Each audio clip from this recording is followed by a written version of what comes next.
pembiayaan non utang. Maksudnya tadi kan pembiayaan utang sudah saya bahas di luar yang A, yang B adalah pembiayaan investasi. Netonya itu bersifat pengeluaran. Sebetulnya tidak selalu ya. Pada tahun 2000, kalau saya tidak salah, 2003, 2002, 2004 kita, 2002 dan 2003 terutama, itu bersifat positif. Kenapa? Karena kita menjual beberapa BUMN dan menerima. Nah, divestasi namanya. Divestasi. Ya, ini kan investasi. Nah, investasi berarti pemerintah keluar duit, menambahi modal, lalu memiliki kepemilikan terhadap BUMN. Itu, nah ini karena ini grafik, itu investasinya itu tidak hanya kepada BUMN, jangan lihat angka dulu. Ada investasi kepada BUMN, lalu investasi kepada lembaga atau badan lainnya. Salah satu contohnya, Lembaga Pengembangan Ekspor Indonesia, LPEI. LPEI itu dulu Bank Eksim, terus berubah menjadi lembaga khusus ya, sebetulnya semacam semi. Tidak bisa disebut bank karena beberapa produknya tidak terkait dengan aturan bank, tapi aturan pembiayaan. Lembaga Pengembangan Ekspor Indonesia milik pemerintah. Nah itu kalau ada investasi ke situ namanya investasi kepada lembaga lainnya, kan bukan BUMN, gitu loh. Lalu ada investasi kepada BLU. Nah, BLU kan ada LPDB, DB itu punya LPDB UMKM, ada LPDB pendidikan, macam-macam itu BLU. Pemerintah bisa atau BPJS. Itu berarti investasi kepada badan layanan umum. Yang keempat, pemerintah itu punya keanggotaan terhadap berbagai organisasi internasional, ya IFC, IDB dan sebagainya, itu bayar iuran, tapi terhitung bukan iuran, kalau iuran belanja, tapi kan ada yang sifatnya simpanan di sana, investasi simpanan. Nah, investasi kepada organisasi, lembaga keuangan internasional atau badan usaha internasional. Kalau kita naruh duit di IMF misalnya, bukan sebagai iuran ya, sebagai simpanan, itu masuk investasi. Nah, lalu ada juga penerimaan kembali investasi. Dan gitu ya, penerimaan kembali investasi ini sifatnya divestasi tadi sebenarnya. Lalu, nah ini unik, yang saya tanda merah itu sebelumnya belum dikenal, kecuali kejadian pandemi ini. Nanti kita bahas. Mereka, pemerintah sementara ini di peraturannya menyebutnya pembiayaan investasi lainnya, lalu investasi pemerintah. Ini membingungkan ya, karena undang-undang terdahulu ya investasi pemerintah dia di atas tadi, investasi kepada BUMN ini apa maksudnya gitu loh. Dan juga ada investasi kepada BU, kok bukan juga kepada lembaga, bukan juga.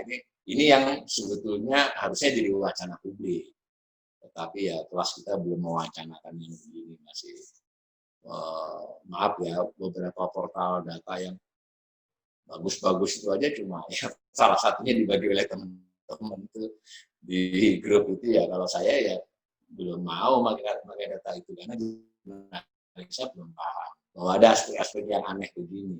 Ya, pokoknya dana didorong ke BUMN ya, dalam bentuk apa itu pengaruhnya besar, dipinjami dengan investasi itu nggak sama. Dan investasi sekarang debatable, apa investasi yang bersifat PMN yang di atas itu nanti bagaimana, karena kan BUMN sebagiannya juga tidak 100% pemerintah, ada aspek-aspek teknis yang luar biasa. Tapi sementara pahami dulu ya investasi begitu. Nah maka kita mendapat angka tahun 2020 Mbak Dwi, jadi 1, 2, 3 dari kanan. Nah, tadi kita sudah di atas sudah tahu di 2020 APBN rencana semula pemerintah sebelum pandemi hanya melakukan pembiayaan investasi sebesar 74,2 triliun. Jadi awal berencana investasi, di antara investasi yang 74,2 triliun itu investasi kepada BUMN yang paling atas 2020 ya, sebanyak 17,7 triliun. Ini juga penting. Kalau media itu suka ombyokan saja ini PMN kepada BUMN. Sebelum pandemi memang rencananya ada PMN di situ. PMN itu penyertaan modal negara sama dengan investasi. Kadang disebut penyertaan modal negara. Ini juga unik ya. Sekarang ini jadi bolak-balik. Dahulu pengertian PMN lebih besar daripada investasi. PMN kepada ini itu. Nah sekarang investasi lebih besar pengertiannya daripada PMN. Jadi salah satu bentuk investasi saja PMN ini. Kelihatannya bisa jadi kajian akademis yang serius ya. Sebetulnya apa pegangan dalam rangka tata cara investasi pemerintah di Indonesia. Tapi sementara Anda menganggap aja investasi dengan PMN itu sama. Nah, itu 17,7 kepada BUMN. Lalu kepada lembaga lainnya kebetulan 5 triliun itu memang kepada LPEI. Kenapa tadi saya contohkan LPEI, Lembaga Pengembangan Ekspor, karena memang itu. Jadi sebelum pandemi dia sudah akan dapat. Nah, tinggal setelah pandemi dicabut atau tidak. Nah, lalu ada kepada organisasi kepada BLU, beberapa BLU nanti kita lihat ya. 52,5 triliun. Sebelum pandemi loh. Nah, lalu yang kecil-kecil di bawahnya. Nah, ketika pandemi 3 April, pemerintah menganggap dikurangi investasi kepada BUMN ini. Ada yang dibatalin, tapi sedikit. Sehingga menjadi 16 triliun dari 17,7. Tetapi pada Perpres yang kedua, rapat demi rapat 2,5 bulan, hitung malah nambahi menjadi 31,5 triliun. Nah, itu kenapa beberapa portal yang sampean bagi di grup itu tidak presisi. Ini kalau dari ini yang bersifat PMN hanya ini, nanti ada beberapa jenis yang lain. Itu hanya 31,5. Dari 16 naik lagi kembali menjadi 31,5. Sementara yang tadi Lembaga Pengembangan Ekspor Indonesia tetap, baik Perpres 1, Perpres 2 tetap 5 triliun. Yang BLU dikurangi, nanti kita lihat apa yang dikurangi. 52,5 menjadi 41 menjadi 42. Nah, ada yang menarik, yang merah itu pembiayaan investasi lainnya. Sebelumnya tidak pernah ada bahkan. Itu nilainya di Perpres yang pertama itu 168,6 triliun. Coba bayangin, 168. Lalu dikurangi sedikit menjadi 160,3. Tetapi ada tambahan baru. Jadi kalau di total lebih besar juga tetap dari itu yang disebut investasi pemerintah. Nah, bingung kan? Ini bukan PMN tapi investasi pemerintah. Saya sudah diskusi dengan saya Didu, dia pusing ya, saya kasih PR bla bla bla, kita berdebat. Ini menarik karena nanti Anda harus tahu kemana investasi pemerintah. Kenapa bukan PMN? Kenapa disebut investasi pemerintah? Yang atas tadi investasi pada BUMN itu PMN. Nah, maka intinya yang 168 kemudian berubah menjadi 160 itu, setelah saya baca agak detail, karena baru dapat beberapa hari yang lalu, itu tidak jelas, memang belum dirinci kepada siapa itu diberikan. Makanya wacana-wacana yang berkembang biak berupa grafik segala macam itu sebagiannya baru rencana, diskusi dengan DPR, perbincangan di kalangan birokrasi. Belum tahu yang 160 ini kemana saja nanti, gitu loh. Dan bisa saja bertambah. Nah, mungkin salah satu yang penting adalah nanti ke perbankan dalam rangka membackupi restrukturisasi, setidak-tidaknya restrukturisasi kredit perbankan, belum tentu perbankannya. Makanya minggu depan kita 5 hari bicara tentang perbankan dan industri keuangan. Nah, itu investasinya. Nah, kita belum dapat data realisasi persis 2019. Di sebelah 2020 ya, di APBN-nya direncanakan 75,9 triliun. 2019, saya baru dapat data-data tentang realisasi 49,4. Jadi nggak sebesar 75 realisasinya. Cuma rinciannya saya belum dapat. Jadi hanya dari 75 menjadi 49,4. Nah, kita tidak tahu nanti karena investasi ini tidak hal yang gampang. Nah, kita sedikit mencoba memahami lagi tentang investasi karena ini yang paling krusial di pemulihan ekonomi nasional. Banyak hal bersembunyi di sini. Pemerintah sih bersikeras ini sangat penting, tapi buat saya sebagai seorang pengamat fiskal, penyertaan modal negara dan atau kadang lebih sempit, kadang lebih luas artinya dari investasi pemerintah, ini lebih sumir daripada aturan pada belanja. Banyak liku-likunya.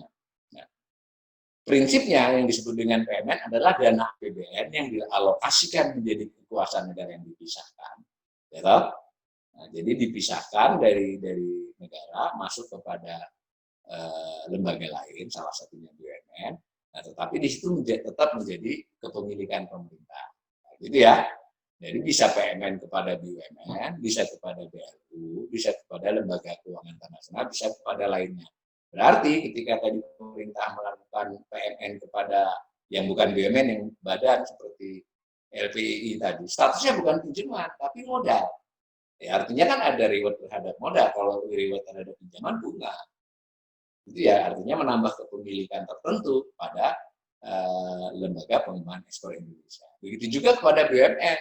Jika ditambahi modal, itu terkait dengan struktur kepemilikan BUMN tersebut. BUMN kan tidak semuanya 100% pemerintah. Nah, di sini agak jadi bermasalah ya. Misal beberapa BUMN kan terbuka. Terbuka itu artinya ada saham yang dimiliki publik, ada juga dimiliki pihak-pihak tertentu meskipun nilainya 5%, 10%, 5%, 10% dari 100 triliun, 5 triliun, kita nggak bisa main-main. Nah, tapi dari tadi saya ingin katakan bahwa kalau pengeluaran di PMN itu tidak belanja loh ya, tetapi pembiayaan. Nah, bisa menjadi penerimaan, jadi umpamanya Garuda itu nanti dijual, berapa ya pemerintah dapat kan dari kepemilikannya terhadap Garuda. Bukopin itu kan tidak BUMN sepenuhnya, pemerintahnya sedikit dapat kalau dijual. Nah, kalau kita mau tahu yang kepada menurut Perpres, saya hanya pakai yang terakhir karena berarti secara legal tidak berlaku lagi ya APBN 2020 Perpres 54 itu tidak berlaku, yang berlaku yang 72 2020 meskipun ada klausanya yang tidak dinyatakan berubah oleh Perpres 72 tetap pada Perpres 54 karena kita bisa memaklumi lah ini orang lapangan Banten pusing juga 2,5 bulan harus membuat perubahan. Dan tidak tertutup bulan September atau Oktober ada Perpres baru lagi. Nah, ada 7 BUMN, tapi jangan lupa loh ya, sebagiannya ini sudah dianggarkan di APBN 2020, jadi bukan semata-mata karena pandemi. Ingat, tadi waktu 2020 itu 17,7 triliun, ya ini 31,48 ini total, jadi termasuk yang sebelumnya direncanakan maupun yang dibatalin. Nah, itu PLN dapat 5 triliun, Utama Karya. Saya berharap saudara pegang ini dibandingkan pegang mem-mem dari media ya, karena ini saya ambil dari perpresnya 24 Juni perpres ditandai Pak Jokowi. Jadi ini data dari sana, kecuali saya salah ketik nanti cek aja. Jadi ini peserta kuliah saya ini sangat berulang-ulang saya anjurkan boleh saja memeriksa media-media untuk mendorong kita mencari tahu atau memberi gambaran. Tapi kalau mau kajian lebih jauh harus mencari sumber aslinya. Apakah itu pengumuman, data, atau apa. Kalau khusus ini ya perpresnya, betul-betul Anda lihat perpresnya. Jangan juga publikasi. Nah, di situ tertulis PLN 5 triliun, Utama Karya 11 triliun. Nah, PLN memang dari sebelumnya udah dianggarkan. Kalau Utama Karya ini baru 11 triliun. Lalu SMF, Sarana Multigria segitu, Biodiva dan seterusnya ya. Ini yang berupa PMN 7 biji ini. Ya. Nah, kemudian ada yang bersifat investasi kepada badan lainnya. 5 triliun itu nomor 1 itu Lembaga Bimbingan Ekspor Indonesia. Lalu kepada BLU 42 triliun, nomor 2 sampai nomor 9. Nah, dibaca-baca ya, itu pengertian BLU, ada pusat investasi pemerintah, ada dana abadi penelitian, dan seterusnya. Dana perumahan. Lalu, nah ini yang debatable nih, ini yang sebetulnya bisa jadi ramai. Disebut investasi pemerintah. Tapi kok tidak masuk PMN kepada BUMN, ini baru sama sekali. Saya belum baca serius ya ini, dan belum ketemu saya dulu nih, saya mau tanya ini bagaimana ini maksudnya apa? 16,95 triliun ini Garuda dapat 8,5, KAI dapat 3,5, otomatis semua ini belum ada sebelumnya di 2020 karena jenis baru bukan PMN. Atau ini PMN, kalau ini PMN kenapa nggak disatukan dengan atas tadi di dalam pasal-pasal itu? Kurang lebih begitu ya. Nah, terus yang penting lagi yang 160,27 triliun itu loh, yang saya kasih merah itu. Nah, itu ternyata sebagiannya senilai 46 triliun harus menjadi pembiayaan pendidikan. Kenapa? Karena Undang-Undang Dasar 45 mengharuskan anggaran itu 20% harus masuk menjadi anggaran pendidikan. Bingung juga nih, nambahin belanja, nambahin investasi. Loh, hitung-hitung 20%-nya kan harus masuk ke pendidikan. Nah, belum tahu untuk apa, taruhlah di sini. Kalau nambahin Kemendikbud ya udah ya ramai nanti. Kemendikbud tinggi atau ditransfer ke daerah untuk dana daerah pendidikan juga berat. Dikasih pendidikan untuk kementerian-kementerian ngawur nanti. Taruh dulu di sini. Ini belum tahu nih untuk apa ini. Ini pendidikan 46 triliun ini karena kewajiban Undang-Undang Dasar 45 bukan undang-undang lagi. Sehingga yang untuk PEN, pemulihan ekonomi sebanyak 113. Ya, sebelumnya kan pernah dengar PEN mau 200, 150 yang untuk pembiayaan ya. Tapi sudah ketemu rincian di atasnya, yang 113 belum ketemu. Tetapi saya menduga berdasarkan pasal-pasal di PP dan Perpres, itu ini nanti lebih untuk strukturisasi perbankan. Kita lihat nanti. Nah, begitu ya. Ini agak panjang kuliahnya hari ini, mudah-mudahan bertahan. Karena biar tuntas. Nah, postur kan kita sudah mulai tahu nih jadinya. Ada pendapatan, ada belanja, ada defisit atau surplus, begitu defisit. Lalu ada pembiayaan. Satu kan yang di tengah dulu kan ABCDE. Sebenarnya C belum kita bahas dari kemarin. Kita ABDE. C-nya adalah keseimbangan primer.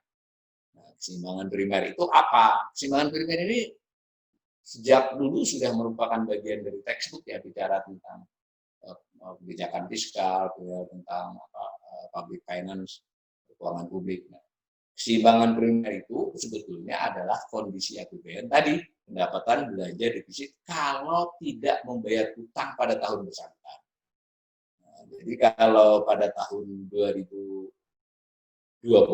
itu misalnya pendapatan dikurangi belanja, itu defisitnya 300, kita bulatkan ya 307 tadi.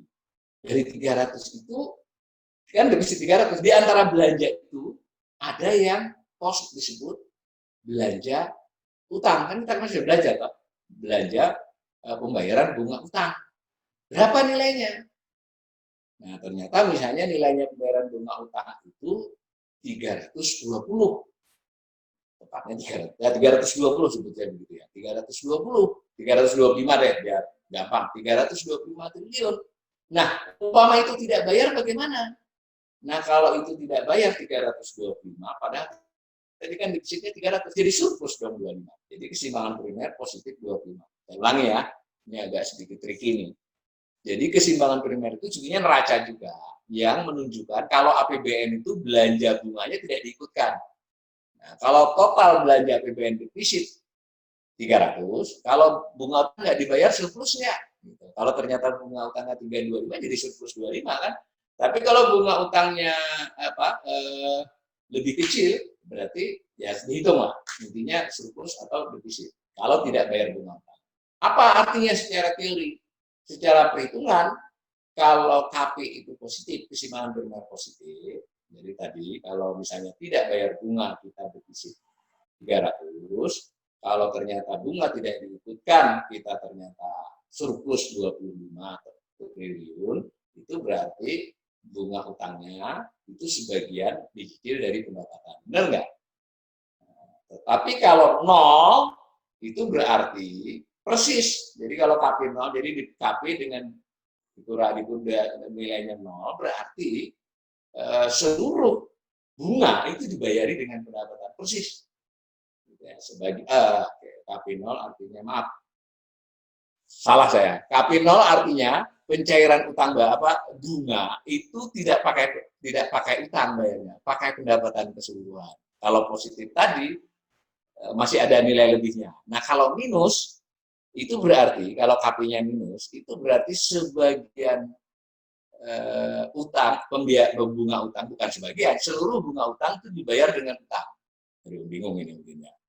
Kan Anda sering mengenal istilah gali lubang tutup lubang. Itu berarti kan utang lama dibayar dengan utang baru.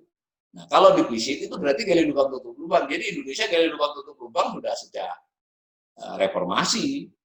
Selalu gali lubang tutup lubang. Kenapa? Karena defisit. Berarti kan utang-utangnya terus bertambah. Nah, pertanyaan berikutnya adalah bayar bunga utangnya bagaimana? Nah, kita dahulunya bayar bunga utang masih dari pendapatan, bukan dari utang. Karena KP-nya positif, keseimbangan primernya positif. Ketika keseimbangan primer minus, itu nggak hanya utang lama yang dibayar dengan utang baru, maksudnya cicilannya ya, tetapi bunganya pun dibayar dengan utang baru. Itu artinya keseimbangan primer negatif. Mulai kapan? Sejak 2012. Nah, ini agak perlu dikunyah-kunyah dikit ya. Nah, mari kita lihat gambarnya saja biar tentara. Lihat gambarnya di slide yang biru itu. Sebelum 2012, bunga utang itu sebagiannya masih dibayari dengan pendapatan, tidak semuanya dengan utang.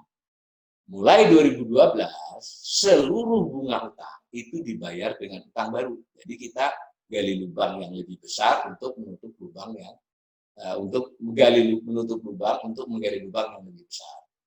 Nah, itu gambar birunya itu. Nah, namanya keseimbangan primer. Jadi kalau sebuah negara keseimbangan primernya positif, itu dia setidak-tidaknya dia memiliki ruang fiskal yang besar, artinya tidak memberatkan. Kalau udah negatif itu berat. Orang utang untuk membayar utang dan bayar bunga kok. Nah, begitu ya. Nah, sebetulnya kalau teori yang lebih maju tidak hanya menghitung begini, ada hitung-hitungannya. Harusnya keseimbangan primer itu lebih besar dari defisit, gitu loh, dan seterusnya. Jadi untuk agar utang itu berkurang dalam jangka panjang, sustain lah setidaknya bertahan pada tingkat tertentu. Jadi itu namanya kesinambungan fiskal, mempertahankan tingkat utang pada tingkat tertentu yang rendah atau bahkan berkurang. Kalau yang terjadi di kita belakangan ini adalah kesinambungan utang, bukan kesinambungan fiskal ya, karena utangnya terus bertambah. Nah, yang mengejutkan dari pandemi ini adalah lihat itu, yang biru itu. Sebelumnya pemerintah sangat optimis tahun 2020 ini keseimbangan primer memang masih negatif, tapi mendekati nol. Hanya 12 triliun dari anggaran yang 2.500-an triliun kan belanjanya. Itu hanya 12 triliun. Dan sudah, kalau Anda googling, kelihatan sekali. Sri Mulyani 2018, 2019 itu banyak inilah, banyak optimismenya menyatakan bahwa utang kita terkendali, dimanage dengan baik, dengan prudent, dibuktikan antara lain oleh keseimbangan primer yang mendekati nol, dan kita targetkan di 2021, 2020 nol, 2021 nanti positif. Itu silakan di Google. Yang datang pandemi, ya udah, bukan lagi mendekati nol, coba lihat gambarnya. Ini merupakan keseimbangan primer rekor terpanjang dalam sejarah, bahkan lebih berat kayaknya daripada era krisis ekonomi dalam hal keseimbangan primer. Jadi pemerintah memang benar-benar kesulitan. Bayar utang, cicilan utang, bayar bunga utang, itu sudah sangat memberatkan. Ya, kita tidak tahu, sementara direncanakan keseimbangan primer itu 700,43 triliun. Kenapa tadi? Antara lain karena bayar bunganya mencapai 335 triliun. Begitu sebagai gambaran akhir dari kuliah kita 4 kali sebelum besok kepada utang, maka kita sudah dapat utuh nih postur 5 biji di slide berikutnya. Pendapatan, belanja, keseimbangan primer, surplus atau defisit, lalu pembiayaan. APBN 2020, dan yang di bawah itu item tambahan penjelasan saja bahwa pembiayaan utang direncanakan begitu. Nah, ketika Perpres, begitu posturnya, ketika Perpres 72, begitu posturnya. Ini namanya postur. Ini menyimpulkan seluruh pembicaraan kita selama 4 hari. Nah, agak panjang ini, nggak apa-apa lagi, karena kalau bisa kita bicara saja. Pernah juga saudara-saudara mungkin mendengar yang disebut dengan anggaran tematik. Ada anggaran pendidikan. Misalnya. Anggaran pendidikan itu diamanatkan oleh Undang-Undang Dasar 1945, ya, jadi lebih tinggi dari undang-undang. Karena itu ketika diamanatkan harus 20% dari anggaran itu dipakai untuk pendidikan, wah ketika mau pemulihan ekonomi apa mau tidak mau 20%-nya harus totalnya itu nanti sebesar 20% harus bersifat untuk anggaran pendidikan, tapi dia tematik. Tidak ada di dalam yang jenis atau itu beda, fungsi itu lain. Nah, anggaran pendidikan itu bisa berupa belanja negara, pemerintah pusat, bisa berupa transfer ke daerah. Jadi transfer ke daerah tapi dipergunakan untuk pendidikan, untuk BOS dan sebagainya, atau dana alokasi fisik atau non fisik yang bersifat pendidikan. Di pemerintah sendiri tidak hanya di Kementerian di Pendidikan Dikti ya sekarang ya, Kemendikti, tetapi juga di Kementerian Agama, di Kementerian Keuangan juga ada, di semua kementerian yang menyelenggarakan tertentu hal-hal pendidikan tertentu masuk ada 12 KL yang mendapatkan anggaran pendidikan.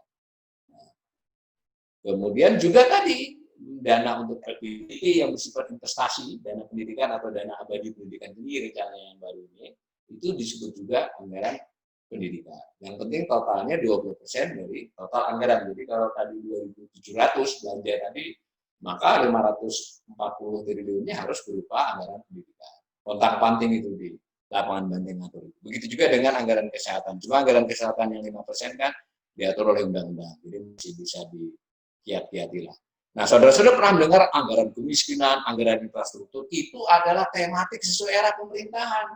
Jadi nggak ada di undang-undang, apalagi undang-undang dasar.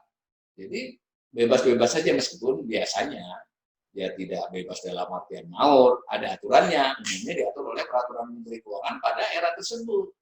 Jadi apa yang disebut dengan anggaran infrastruktur, ya ada PMK-nya dari Sri Mulyani, ini loh anggaran infrastruktur. Terdiri dari ini, jumlahnya segini, dibandingkan tahun ke tahun. Anggaran kemiskinan juga begitu. Bahkan bisa saja macam-macam ininya. Nah, maka beda definisi anggaran infrastruktur era SBY dengan era Jokowi. Saya belum mau ngasih contohnya, kajian tersendiri ya. Sehingga tidak boleh apel dengan apel dibandingkan. Jadi nyambung misalnya anggaran infrastruktur 2013, 14, 15, 16. Wah, jauh lebih besar daripada era SBY. Nah, itu mereka yang tidak tahu anggaran. Ya harus di-adjust itu. Ada dua pilihan. Kenapa? Karena ternyata khusus anggaran kemiskinan di era Jokowi itu menambahkan cakupan. Nah, saya nggak mau kasih contoh. Cakupan, salah satu cakupannya adalah transfer ke daerah yang ke daerah itu dianggap 25% adalah anggaran infrastruktur. Kan nambah. Nah, di SBY tidak masuk itu. Ya kalau mau membandingkan ada dua pilihan, di tempatnya era SBY ditambahkan, atau di era Jokowi dikurangkan. Ini baru dibuat grafiknya. Kalaupun terjadi kenaikan, kita lihat naiknya seberapa.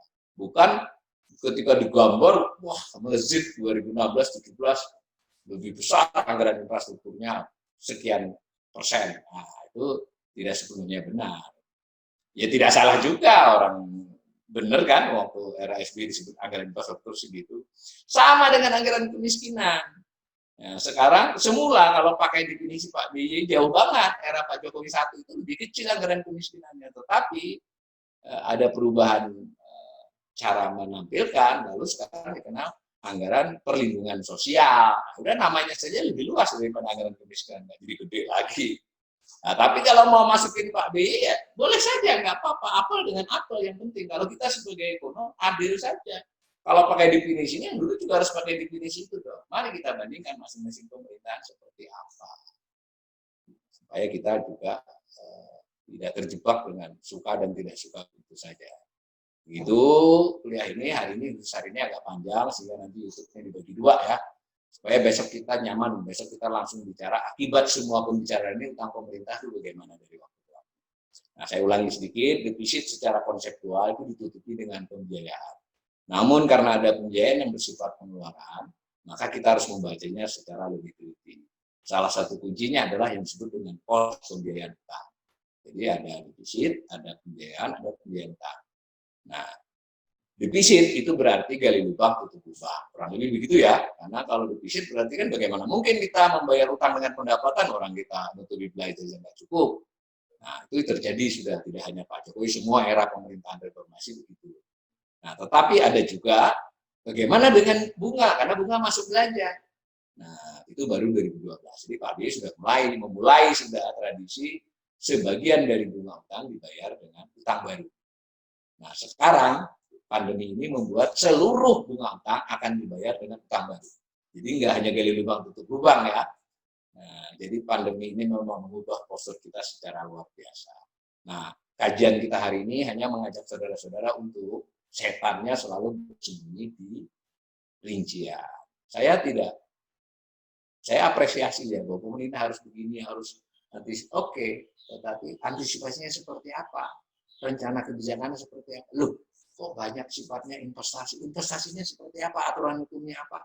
Kalaupun ada perubahan yang dirubah yang mana? Besok bagaimana? Kayak begitulah. Dan yang lebih penting, angkanya berapa, ke siapa, alurnya bagaimana, terus runtutnya kemana?